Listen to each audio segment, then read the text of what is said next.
Nataka tusome story hii.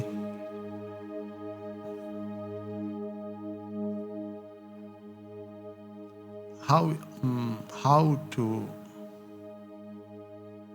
to counter attack, or how to attack the negative things that are coming into our life or are declared into our life.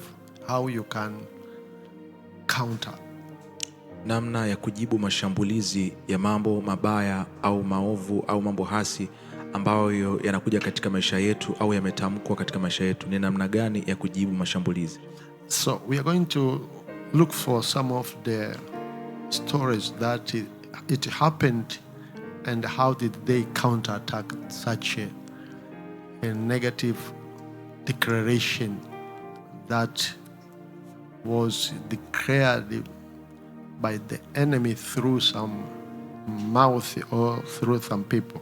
Na tutasoma baadhi ya story ambazo zinaonyesha namna watu mbalimbali walivyoweza kujibu mashambulizi ya maneno mabaya au vitu viovu ambavyo vilitajwa kutoka katika vinywa vya adui zao au watu wengine.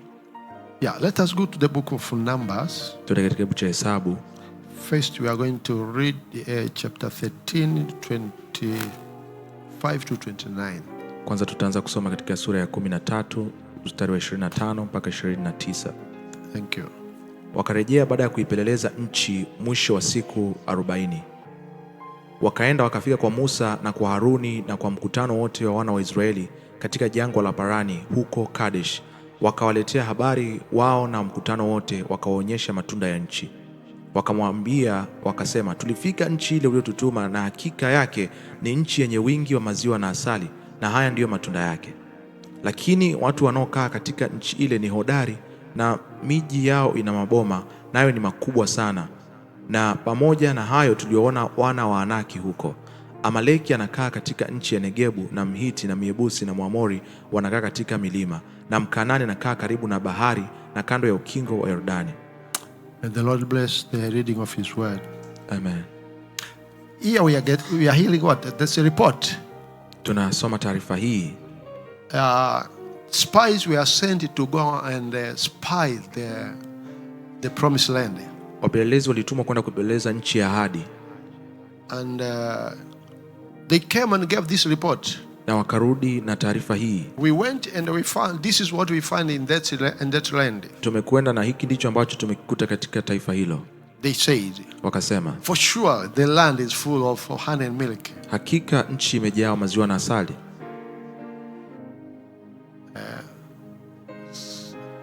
Did they eat honey and milk? Je, walikula maziwa na asali? Hello? Daniel, did they come with honey and milk? Je, walirudi na maziwa na asali? But they said, lakini wamesema, it's full imejawa of honey and milk. Maziwa na asali. And they come with the fruits. Na wakaja na matunda yake. And okay, that's the report. So they say the land is nice, the land is good. Wakasema taifa lile liko vizuri na ardhi iko vizuri.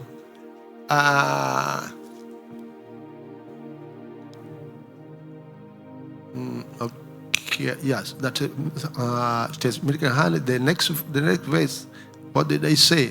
Lakini mstari unafuata ndipo waliposema.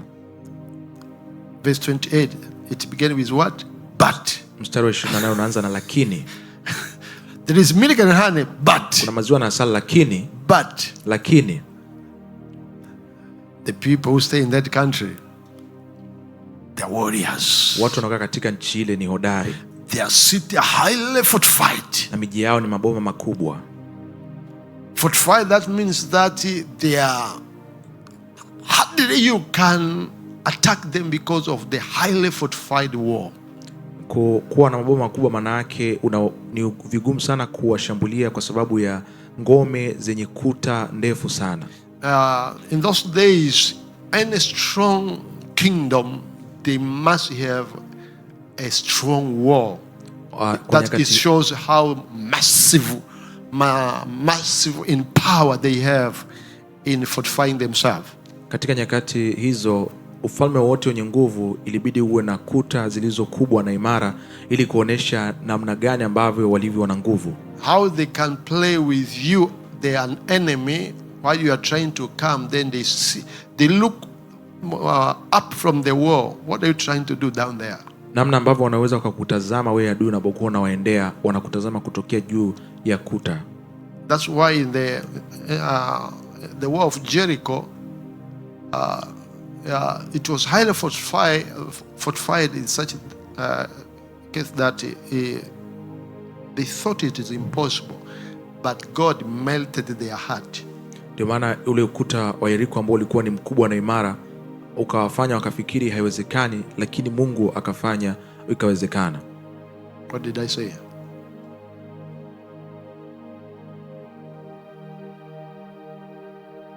Ule ukuta mkubwa wa Yeriko ambao walizani hauwezekani kuvunjika, Mungu akafanya kuwezekana kwa kuyeyusha mioyo yao. The way the Lord fight our enemy is not the way man can think. Namna ambavyo Mungu anapigana na adui zetu sio namna ambayo mwanadamu anaweza kufikiri. So that gives us a great courage that we need really to trust the Lord in any impossible circumstances. Na hiyo inatupa tumaini la kwamba tunatakiwa kumwamini Bwana katika kila hali yoyote ambayo tunaona haiwezekani. Because He's the awesome God, He can make a way where nobody can see there is any way forward. Kwa sababu ni Mungu wa ajabu, anaweza kufanya njia popote ambapo mtu anaona hakuna njia yoyote. Not in the man's thinking. Sio katika fikra au fahamu mwanadamu. And he doesn't have a one way of doing things. Na hana namna moja ya kufanya mambo. You know, the blind people who were healed by Jesus, they were not healed in the same way. Wale watu ambao walikuwa ni vipofu walioponywa na Yesu hawakuponywa kwa namna moja. To others he just said, "Oh, go, you are fine." Wengine aliwaambia tu nendeni mmepona. Be healed, and they went. But to some, he spit it down there, then he made some mud, then he Lakini kwa wengine alitia mate chini akatengeneza tope akawapaka. Yeah. How many times are you going to spit down? Je, ni mara ngapi angetema mate chini? How many times you are going to do that? Ni mara ngapi wewe utafanya hivyo? If you are going to copy, that is the way to heal the blind people. Kama utaitumia njia hiyo ya kuponya vipofu. Jesus did this, so I'm going to do it. Yesu alifanya hivi, kwa hiyo na mimi nitafanya hivyo. Okay, verse and the word say that they are city fortified and the people are warriors, and also they said together with them we saw the descendant of Anak. Lakini katika hayo yote baada ya kusema kwamba ile miji ni yenye maboma makubwa na watu wanakuwa ni mahodari, wakasema pamoja na hayo yote tumeona pia wana wa Anak. The descendants of Anak, they were a group of people who were strongly giant and warriors. Na wana wa Anak, they are uniquely giant and warriors of war. Wana wa Anak ilikuwa ni kundi la watu ambao walikuwa ni wa kipekee na watofauti, ambao walikuwa ni majitu makubwa walio hodari wa vita. Whenever you name they are there, everybody gets scared. Popote utakapowataja kila mtu anaogopa. And so they say that. Kwa hiyo walisema hivi. We saw them. Tumewaona. They are there in that land. Wako katika taifa hilo. And they didn't end up there. Na wakuishia hapo. Okay, that's up to 29. But now let's go to the next part. Tuende katika sehemu nyingine. So we are hearing the report. Tumesikia taarifa. This is what they gave. Hii ndio ambao walitoa. Let's go to 31 to 33. Tuende katika mstari wa 31 mpaka 33. Bali wale watu waliopanda pamoja naye wakasema, hatuwezi kupanda tupigane na watu hawa, kwa maana wana nguvu kuliko sisi. Excuse me. Sorry. Could you read first page 30? Tuanzie mstari wa 30. Caleb akawatuliza watu mbele ya Musa, akasema, na tupande mara tukaitamalaki, maana tutaweza kushinda bila shaka. Okay, just stop there. Keep verse 30. Out of all those who gave a report, there was only two guys who were different in giving the report. Kati ya wale watu wote ambao walitoa ripoti, walikuwa tu watu wawili ambao walikuwa na msimamo tofauti katika ripoti hii. There were 12 spies. Walikuwa na wapelelezi 12. 10 were standing, they were together in their report. Wale 10 walikuwa pamoja katika taarifa yao. Except 2, that is Joshua and Caleb, they were different. Lakini wawili tu, Joshua na Caleb, walikuwa tofauti. Joshua and Caleb, this is what they are standing. Their statement. Joshua na Caleb, hii ndio ilikuwa kauli yao. That, let's go. Kwamba twendeni. Yeah, we can conquer them. Tunaweza kuitawala ile nchi. No problem, for sure we can. Hakuna shida yote, hakika tunaweza. And this provoked something very terrible. Na hiki kikawasha kitu fulani ambacho ilikuwa ni hatari. Read verse 31 to 33. Tusome mstari 31 mpaka 33. Bali wale watu waliopanda pamoja naye wakasema, hatuwezi kupanda tupigane na watu hawa, kwa maana wana nguvu kuliko sisi. Okay. What did they? This is a declaration. Huu ni ukiri au tamko. Those people, they are stronger than us. Hawa watu wana nguvu kuliko sisi. Once you have that declaration, you can never win that battle. Unapokuwa na ukiri wa namna hiyo au unapotamka hivyo, hauwezi kushinda hiyo vita. Those people are stronger than us. Hawa watu wana nguvu kuliko sisi. Then second verse 32. Na pili mstari 32, wakawaletea wana wa Israeli habari mpya ya ile nchi waliyopeleleza. Wakasema, ile nchi tuliyopita kati yake ili kuipeleleza ni nchi inayowala watu wanaoikaa. This was another thing. Ilikuwa ni kitu kingine. They are making kingine. a defense that we cannot go and fight that country because the country eat the people. Wanaleta kipingamizi kwamba tuwezi kwenda kupigana kuipata ile nchi kwa sababu ile nchi inakula watu wanaokaa humo. And then, na watu wote tuliowaona ndani yake ni watu warefu mno. This is a report. Hii ni taarifa of 10 spies. Ya wapelelezi 10. So then what happened? Kisha nini kikatokea? 33. Mstari 33. Kisha huko tuliona Wanefili, wana wa Anaki, waliotoka kwa hao Wanefili, tukajiona nafsi zetu kuwa kama mapanzi, nao ndivyo walivyotuona sisi. That report is that's the statement that somebody giving that report is telling the congregation, no way we can go and conquer that land. There is no room for that. Hii ni taarifa nyingine ambayo inaonyesha kwamba watu kwamba hakuna uwezekano na hakuna nafasi ya sisi kwenda kuitamalaki ile nchi. Joshua and Caleb, they are lying. Joshua na Caleb wanasema uongo. That is what they are saying we can is not true. Ambacho wanasema kwamba tunaweza sio kweli. And this was an analytical report about these guys. Na hii ndio ilikuwa taarifa ya upelelezi ya watu hawa. Their report it was true according to what they saw. Kwa kile ambacho walikiona, taarifa yao ilikuwa na ukweli. But why Joshua and Caleb they were different? Lakini kwa nini Joshua na Caleb walikuwa tofauti? That was not yet over. Haikuishia hapo. Okay, that is okay. Now let's go to chapter 14. Tunasema katika sura ya 14. Rebellions come. Ndipo ambapo usaliti ukatokea au mashambulizi. Rebellions. Upinzani. Uasi ulipotokea.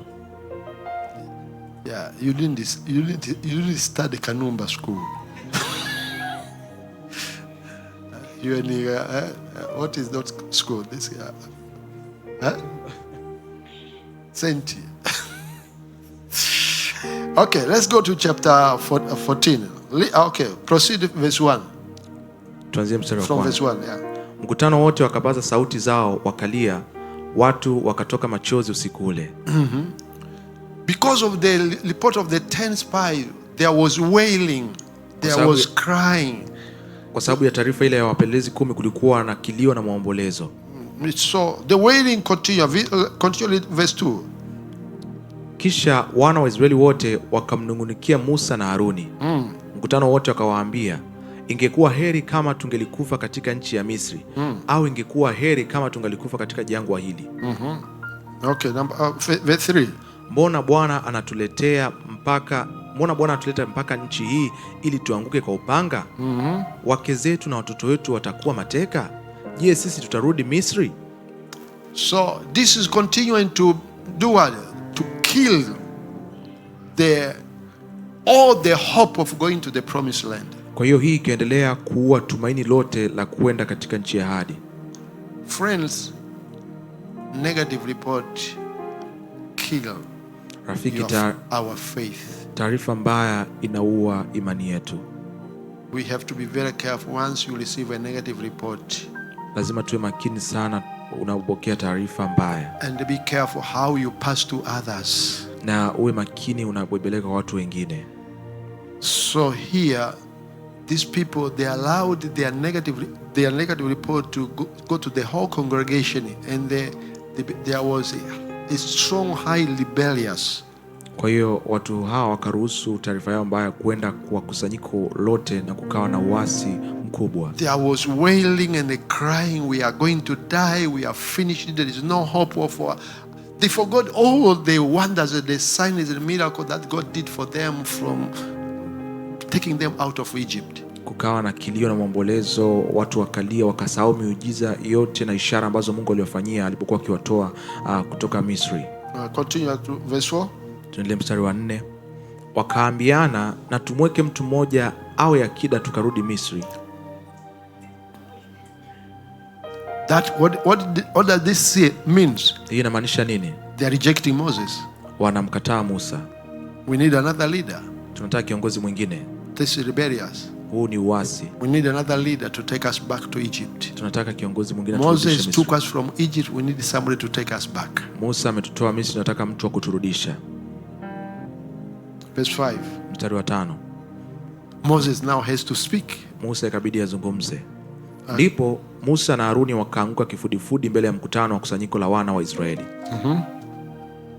Na Yoshua mwana wa Nuni na Kalebu mwana wa Yefune waliokuwa miongoni mwao waliopeleza ile nchi wakararua nguo zao. Wakanena na mkutano wote wa wana wa Israeli wakasema, nchi ile tuliyopita kati yake ili kupeleleza ni nchi njema mno ya ajabu. This Moses and Aaron, they fall down. They were down on the floor. Musa na Haruni wakaanguka chini before the assembly. Mbele ya kusanyiko lote. Because people have rejected them. Kwa sababu watu wamewakataa. You cannot continue to be our leader. Hamwezi kuendelea kuwa viongozi wetu. We need a leader who is going to take us back to Egypt. Tunahitaji kiongozi atakayeturudisha Misri. You are no longer fit for us. Hamtufai tena.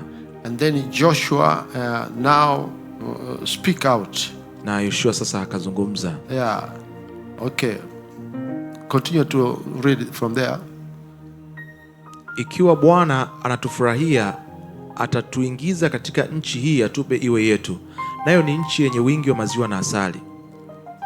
This is Joshua speaking, eh? Huyu ni Yoshua anazungumza. Continue. Lakini msimwasi Bwana wala msiwaogope wale wenyeji wa nchi, maana wao ni chakula kwetu.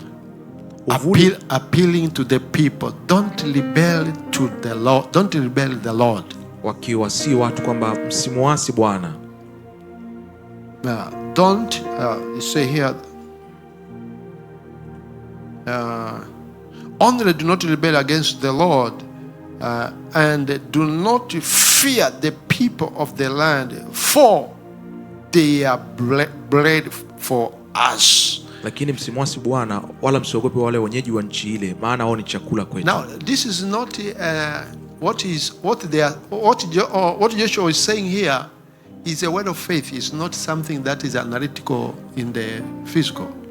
It's a word of faith. Hili ambalo alikuwa analisema Yoshua ni neno la imani, lakini sio kitu ambacho kinaweza kuonekana. No, I mean it's not something you see in the physical. Lakini sio kitu ambacho unakiona katika macho ya nyama. It's a word of faith.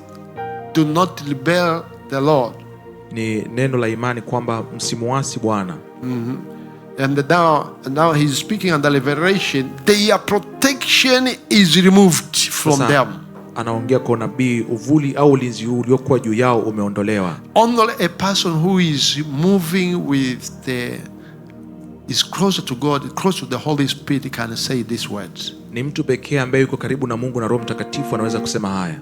Yeah, this is what we Okay, well, you're better worshiper. I think you can remember that we have the Logos word and the Rema word. Nadhani Bethel worship Now- mtakumbuka tuna Logos pamoja na Rema. Now here Joshua now is speaking a Rema word that has come upon him. Na sasa hapa Yoshua anazungumza neno la Rema ambalo limekuja juu yake. Their protection has been removed. Ulinzi wao umeondolewa. They are bread to us. Wao ni chakula kwetu. That means that we are going to swallow them. Hiyo inamaanisha tunakwenda kuwatafuna. Yeah. Okay. Which verse is that now? 9. Okay. Only do not rebel against the Lord. Msimuasi Bwana. Okay. Read it in Swahili, verse 9. Lakini msimuasi Bwana wala msiogope wale wenyeji wa nchi, maana wao ni chakula kwetu. Uvuli uliokuwa juu yao umeondolewa, naye Bwana yu pamoja nasi, msiwaogope. Do not fear them. Msiwaogope. This was not over. Haikuishia hapo. This was not over. Haikuishia hapo. After this prophetic message from Joshua, now hear the congregation reaction. Baada ya ujumbe huu wa kinabii kutoka kwa Yoshua, angalia sasa kusanyiko likajibu nini. Verse 10. Mstari wa 10. Lakini mkutano wote wakaamuru wapigwe kwa mawe. Ndipo who to be stoned? Wakina nani ambao watakupigwa kwa mawe? Joshua and Caleb. Yoshua na Caleb. We should stone them. Lazima tuwapige mawe. They are increasing the pressure for us to go to that land. Wanaongeza msukumo wa sisi kwenda katika nchi ile. We want to go back to Egypt. They want us to go to the promised land. Tunataka kurudi Misri, wao wanataka tuende katika nchi ya ahadi. I thought he's going to prophesy who is the new leader. Nilidhani atatoa unabii kwamba nani ni kiongozi mpya. Will take us back to Egypt. Ambaye ataturudisha Misri. Now he's saying that we continue with the journey under Moses. No way. Lakini anasema tuendelee na safari chini ya uongozi wa Musa. Haiwezekani. The whole congregation, under the inspiration of those negative reports, now they wanted to stone Joshua and Caleb. Na sasa kusanyiko lile lote wakaungana pamoja, wakataka kuwapiga mawe Yoshua na Caleb. The state was so dangerous ilikuwa ni hali ya hatari. God has to come down. Kwamba ilibidi Mungu aingilie kati, ashuke. That is the amazing love of God. Huo ni upendo mkuu na mzuri wa Mungu. God has to come down. Okay, read that pass. Ndipo utukufu wa Bwana ukaonekana katika hema ya kutania mbele ya wana wa Israeli wote. Yeah, my Bible says that. But when they were now preparing to stone them, but the glory of the Lord appeared at the tent of meeting to all the people of Israel. Utukufu wa Bwana ukaonekana katika hema ya kutania mbele ya wana wa Israeli wote. And then the Lord spoke. Na Bwana akazungumza. Read verse 11. Mstari wa 11. Bwana akamuuliza Musa, je, watu hawa watanidharau hata lini? Wasiniamini hata lini? Nijapokuwa nimefanya ishara hizo zote kati yao. Okay. That's verse 11. Proceed, verse 12. Nitawapiga kwa tauni na kuondolea urithi wao, nami nitakufanya wewe kuwa taifa kubwa, kisha yenye nguvu kuliko wao. This was the word. These are the word of the Lord. Haya ilikuwa ni maneno ya Bwana. We are now the place now was just imagine you at such a meeting. Jaribu kufikiri kwamba ungekuwa katika kusanyiko hilo. The situation, the things, and the glory has come down. Ule msukumo ulivyokuwa na utukufu umeshuka. And the fear now is coming. Na hofu sasa imejaa. When the Lord is speaking, there is trembling everybody. Bwana alipokuwa akizungumza, kila mmoja alikuwa akitetemeka. Don't know what is going to happen. Hajui kitakachotokea. Now he's going to finish us or what? Anatumaliza au vipi? And God is saying to Moses. Bwana anamuuliza Musa. He's saying to Moses. Anamwambia Musa. I'm going to raise a new generation through you. Nitainua taifa kizazi kipya. I'm tired of these people. Nimewachoka hawa watu. I will strike them. I will strike them and I will make of you a nation greater than them. Nitawapiga na kupitia wewe nitafanya taifa kubwa lenye nguvu kuzidi wao. If you are Moses, would you say that's a good news? Kama ungekuwa Musa, wewe ungesema hizo ni habari njema. I'm tired of these people. Nimewachoka watu. They've given me too much problem. Wameniletea matatizo makubwa. They've given me too much problem. Wamenipa matatizo makubwa. But now listen what Moses said. Lakini sasa sikia ambacho Musa alikisema. That's why Moses was the meekest man on the planet. Na hii ndio maana Musa alikuwa ni mtu mpole zaidi katika uso wa nchi. The servanthood, utumishi wake, you can hear from here. Unaweza kusikia kutokea hapa. Okay, read for us from verse 13. Basi Musa akamwambia Bwana, ndipo Wamisri watasikia habari hiyo, kwa kuwa wewe uliwaleta watu hawa kwa uweza wako kutoka kati yao. Kisha watawaambia wenyeji wa nchi hii, wamesikia wao ya kuwa wewe Bwana u kati ya watu hawa, maana wewe Bwana waonekana uso kwa uso, na wingu lako lasimama juu yao. Kisha wewe watangulia mbele yao katika nguzo ya wingu mchana na katika nguzo ya moto usiku. Proceed. Basi kama wewe ukiwaua watu hawa mfano wa mtu mmoja, ndipo mataifa yaliyosikia habari za sifa zako watakaponena na kusema, ni kwa sababu yeye Bwana hakuweza kuwaleta watu hao kuwatia katika nchi aliyowaapia, kwa ajili hayo amewaua nyikani. Basi sasa nakusihi sana, uweza wa Bwana wangu na uwe mkuu kama ulivyonena uliposema. Bwana ni mpole wa hasira, mwingi wa rehema, mwenye kusamehe uovu na makosa, naye hatamfanya mwenye hatia kuwa hana makosa kwa njia yoyote, mwenye kuwapatiliza wana kwa uovu wa baba zao katika kizazi cha 3 na cha 4. Na kusihi usamehe uovu wa watu hawa kama ukuu wa rehema yako ulivyo, kama ulivyowasamehe watu hawa tangu huko Misri hata hivi sasa. Hallelujah. He stood at the gap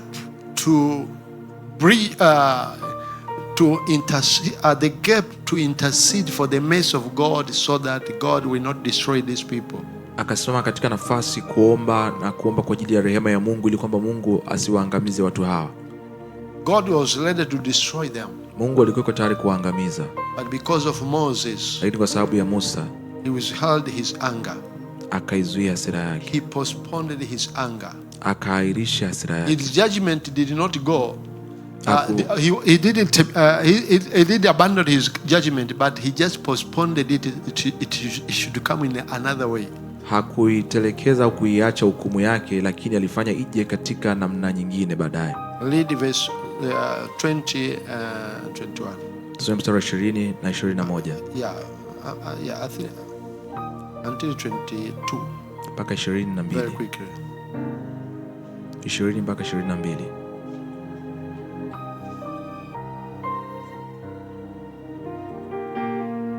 Bwana akasema, mimi nimewasamehe kama neno lako lilivyokuwa. Okay, just pause there. Tuishie hapo. God forgave because of the prayer of Mungu akasamehe kwa sababu ya maombi ya Musa. Don't minimize your prayer before God. God hear our prayer. Usione maombi yako ni madogo mbele za Mungu. Mungu anasikia maombi yetu. If it was in the prayer of Moses before God, we would have a different picture in the world. Kama isingekuwa maombi ya Musa mbele za Mungu, tungekuwa na kitu cha tofauti, picha tofauti katika ulimwengu. God heard his prayer. Mungu aliyasikia maombi yake. Okay, continue verse 21. Tuendelee mstari 21. Lakini hakika yangu kama niishivyo, tena kama dunia hii nzima itakavyojawa na utukufu wa Bwana, kwa sababu watu hao wote ambao wameona utukufu wangu na ishara zangu nilizozitenda huko Misri na huko jangwani, pamoja na haya wamenijaribu mara hizi 10, wala hawakuisikiza sauti yangu. Hakika yangu hawataiona hiyo nchi niliyowaapia baba zao, wala katika hao wote walionidharau hapana atakayeiona. So the punishment was released, that these people, they will not die at once as he wanted to, but they will die along the way. They will not go into the promised land except their children. Kwa hiyo adhabu hii ikatolewa kwamba watu hao hawatakufa kwa mara moja, lakini watakufa wakiwa njiani wakielekea katika ile nchi ya ahadi, isipokuwa tu watoto wao. So the message that I want us to have through this story, na ujumbe ambao nataka tuupate kupitia story hii, through the where there is such a negative report like that, Popote ambapo kunakuwa na taarifa mbaya kama hii, we are to counter with the words that are against this negative declaration. lazima tujibu kwa maneno ambayo yako kinyume na taarifa hii mbaya au ukiri huu ambao ni mbaya. Joshua and Caleb, they believed what God said, that I'm going to give you that land. Yoshua na Caleb waliamini kile ambacho Mungu alikisema kwamba nitawapatia ile nchi. But the report came was so negative. Lakini taarifa ile kuja ilikuwa ni hasi na mbaya sana. But they were not led to allow the picture of the report to swallow their faith. Lakini hawakuruhusu ile taswira, ile taarifa iweze kuimeza imani yao. They flashed with the word of promise from the Lord. Wakasonga mbele kwa maneno ya ahadi kutoka kwa Bwana. That the Lord said he will give it to us. The Lord will give us the victory over these people. Kwamba Bwana aliyesema atatupatia ile taifa na ile nchi ndio atakayetupatia ushindi mbele za watu hao. And because of the faith in them, Joshua had the revelation that even now their protection has already been removed. Na kwa sababu ya imani iliyokuwa ndani yao, Yoshua akawa na ufunuo kwamba hata sasa ulinzi uliokuwa juu yao umeondolewa. Their confidence has been removed. Ujasiri wao umeondolewa. So we can win them. Kwa hiyo tunaweza kuwashinda. Because the Lord is with us. Kwa sababu Bwana yuko pamoja nasi. Don't rebel against the Lord. Msimwasi Bwana. Hallelujah. Hallelujah. We get a lot of negative reports many times. Tunapata taarifa mbaya mara nyingi. Sometimes from the hospital. Wakati mwingine kutoka hospitali. Sometimes from at work. Wakati mwingine kutoka kazini. Yeah. You're live at work and then there are so many negative reports about yourself. Unafika kazini, kuna taarifa mbaya zaidi nyingi kwa ajili yako. Remember that you are not the first to get the negative report. Wewe sio wa kwanza kupokea taarifa mbaya. We have Joshua and Caleb, they had the negative report. They saw the negative report and also they heard the second time from their fellow spy. Tuna Yoshua na Caleb ambao waliziona zile taarifa mbaya na wakasikia kwa mara ya pili kutoka kwa wapelelezi wenzao. It was not an easy thing for Joshua and Caleb to resist the pressure of that congregation. Haikuwa jambo rahisi kwa Yoshua na Caleb kuweza kuzuia ule msukumo na kutuliza ule msukumo wa lile kusanyiko. To stand and continue defending that the Lord will give it to us, you must be very strong, because those Jews,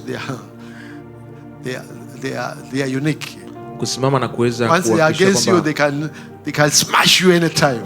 Kusimama na kuhakikisha kwamba Bwana aliyesema yuko pamoja nasi atatusaidia, ilikuwa ni jambo kubwa na la kipekee na gumu, kwa sababu Wayahudi ni watu ambao wako kipekee sana. Wanapokuwa kinyume na wewe wanaweza kukuangamiza wakati wote. When they threatened to stone, they were actually almost the word of God does not give us much detail.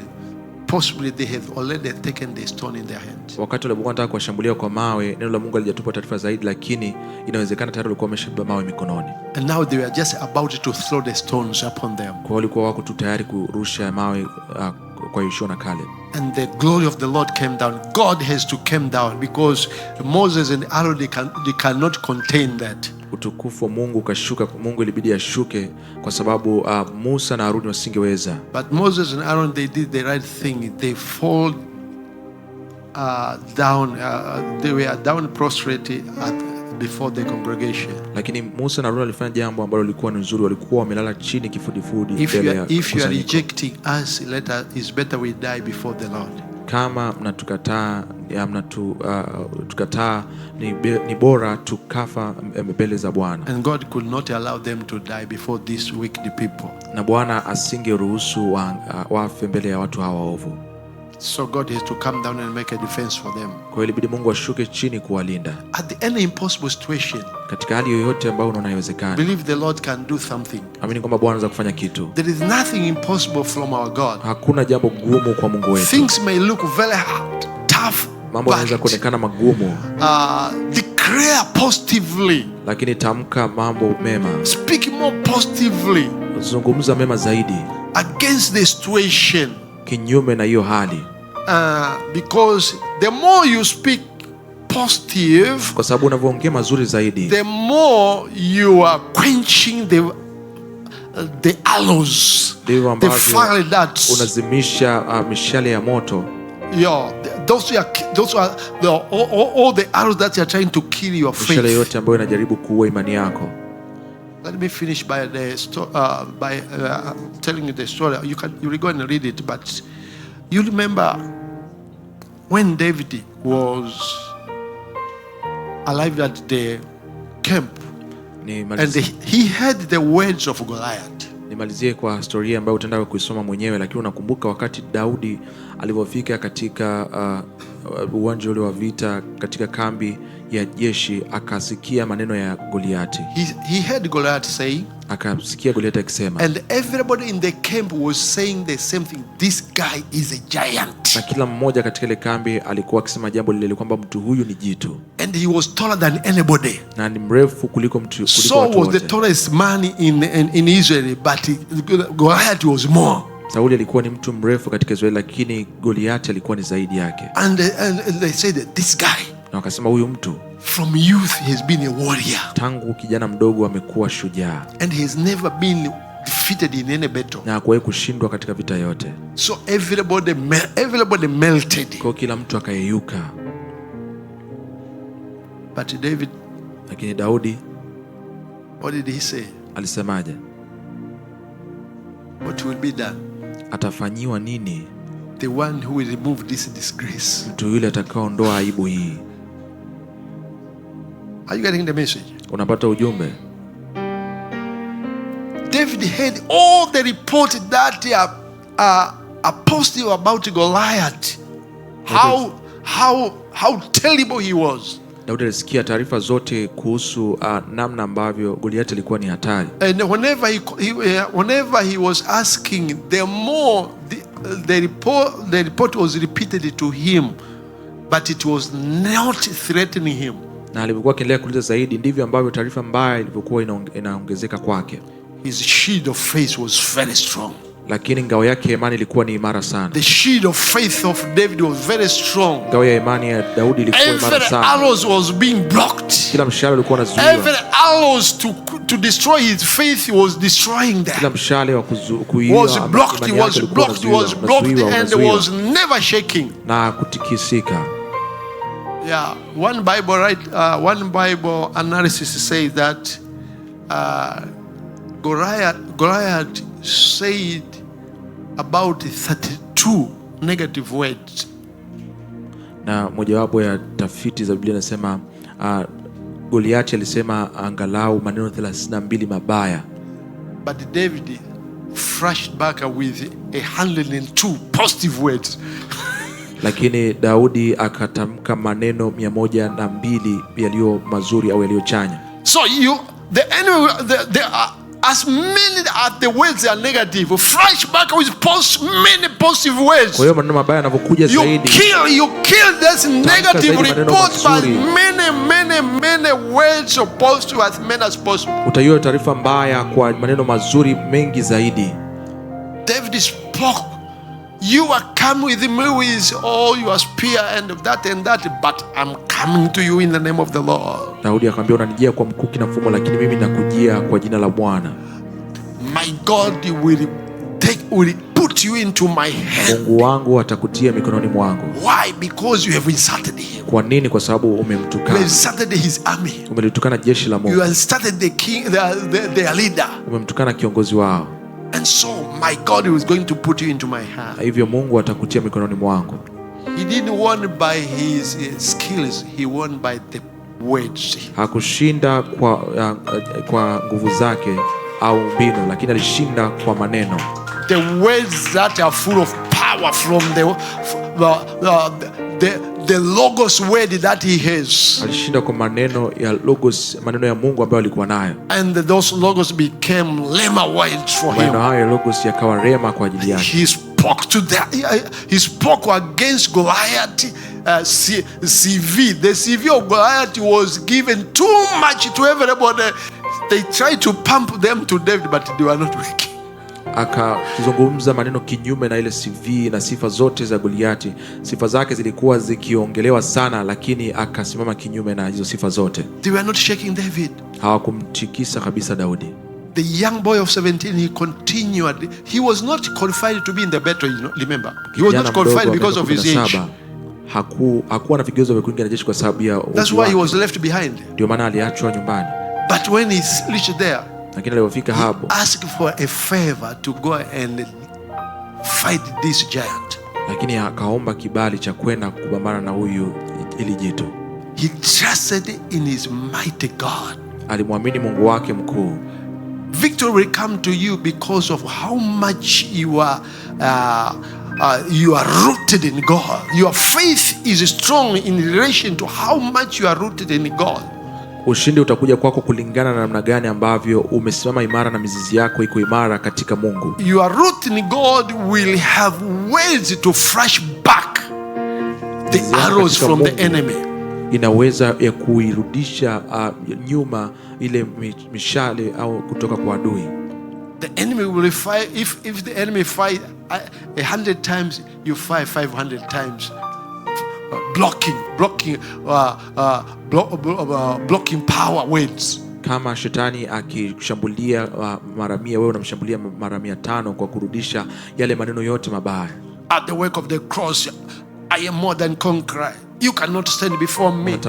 I am using the name that's above all name. Ninatumia jina ambalo liko not with my blood but by the blood of Jesus. Sio kwa damu yangu lakini kwa damu ya Yesu. You are a liar. Wewe ni mwongo. So you flash back with all words that paralyze what was trying to stand to destroy your faith. Kwa hiyo unarudisha mashambulizi kwa maneno yote ambayo yalikuwa yakijaribu kuangamiza imani yako. So many negative things we are given in this world. Mambo mengi mabaya. How much you are allowing them to come into your spirit. Kwa makini ni kwa namna gani au kwa kiasi gani unayaruhusu kuja katika nafsi yako. Build up your faith so that you block them, because they will destroy your faith. When they destroy your faith, then you'll find yourself that you begin shaking, you begin getting stress, you begin getting worries will bear stress and so many things. So sickness will come, but your faith should be able to destroy, to block those arrows of lies. Kwa makini, kwa sababu inapokuja ndani yako yataanza kuleta wasiwasi, na wasiwasi utazaa mawazo. Na kuwa makini kwa sababu uwe na imani iliyo imara ya kuweza kuzuia mishale hiyo. The God on your side is massive, is powerful. Mungu aliye upande wako ni mkuu sana na mwenye nguvu. Hallelujah. Yeah. We have the massive God, powerful God. Tuna Mungu mkuu na mwenye nguvu. Don't minimize him. Usimuone ni mdogo. At any impossible situation, katika hali yoyote isiyowezekana, think of how great he is. Fikiri namna alivyo mkuu. You will see your faith rising. Utaona imani yako kiinuka. He can make a way where there is no way. Anaweza kufanya njia pasipo na njia. He can give you a shelter where there is nothing to give you any protection. Anaweza kupa uvuli popote ambapo kunaonekana hakuna kabisa ulinzi. Stand up on your faith as we. Kwa miguu yako.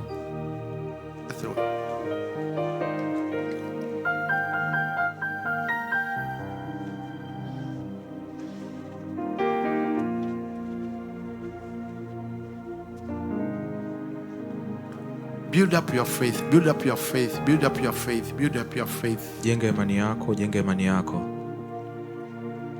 May this word help you to analyze how many negative reports has been fired unto you. How many reports that has been brought to you and that they've been trying to kill your faith. Neno hili likusaidie kuweza kuchunguza ni mambo mangapi ambayo ni mabaya yameletwa kwako yanajaribu kuua imani yako. Remember how great is your God. Kumbuka Mungu wako alivyo mkuu. If the Lord is on your side, kama Bwana akiwa upande wako, you should not be shaken. Usitikisike. He's the God who can make a way to protect you, to rescue at any moment. Yeye ni Mungu anaweza kutengeneza njia ya kukuokoa wakati wowote. Just short chorus, then we're going to pray. Jemedari